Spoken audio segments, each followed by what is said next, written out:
తెలంగాణ యువతకు శుభవార్త. రాష్ట్ర వ్యాప్తంగా ఉపాధి కల్పనే ధ్యేయంగా అడుగులు వేస్తోంది మన తెలంగాణ ప్రభుత్వం. ప్రైవేటు రంగంలో ఏకంగా 20,000కు పైగా ఉద్యోగ అవకాశాలతో యువత ముంగిటికి జాబ్ మేళా తీసుకువస్తోంది. ఇది కేవలం మాటల ప్రభుత్వం కాదు, చేతల ప్రభుత్వం. సుమారుగా 250కి పైగా ప్రముఖ కంపెనీలు ఒకే వేదిక పైకి వస్తున్నాయి. బ్యాంకింగ్ నుంచి ఐటీ వరకు, హెల్త్ కేర్ నుంచి మ్యానుఫ్యాక్చరింగ్ వరకు మీరు ఏ రంగంలో రాణించాలనుకున్నా మీ కల నిజం కాబోతోంది.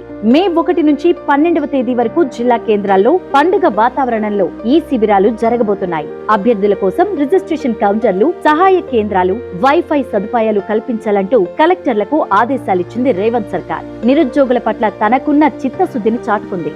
అంతేకాదు, కేవలం ఉద్యోగం ఇవ్వడమే కాదు, ఆ ఉద్యోగానికి మిమ్మల్ని అర్హులుగా తీర్చిదిద్దే బాధ్యతను కూడా ప్రభుత్వమే తీసుకుంది. ఒకవేళ మీకు ఉద్యోగం లభించి ప్రత్యేక నైపుణ్యాలు అవసరమైతే టాస్క్ డీట్ వంటి సంస్థల ద్వారా శిక్షణ ఇప్పించి మిమ్మల్ని ప్రొఫెషనల్స్ గా మారుస్తోంది. మే 1న మహబూబ్ నగర్, 2న నల్గొండ, 4న ఖమ్మం, 5న కరీంనగర్, 6న ఆదిలాబాద్, పెద్దపల్లి, 7న నిజామాబాద్, 8న సంగారెడ్డి, వరంగల్, 11న రంగారెడ్డి, 12న హైదరాబాద్ జిల్లా కేంద్రాల్లో జాబ్ మేళాలు ఉంటాయి.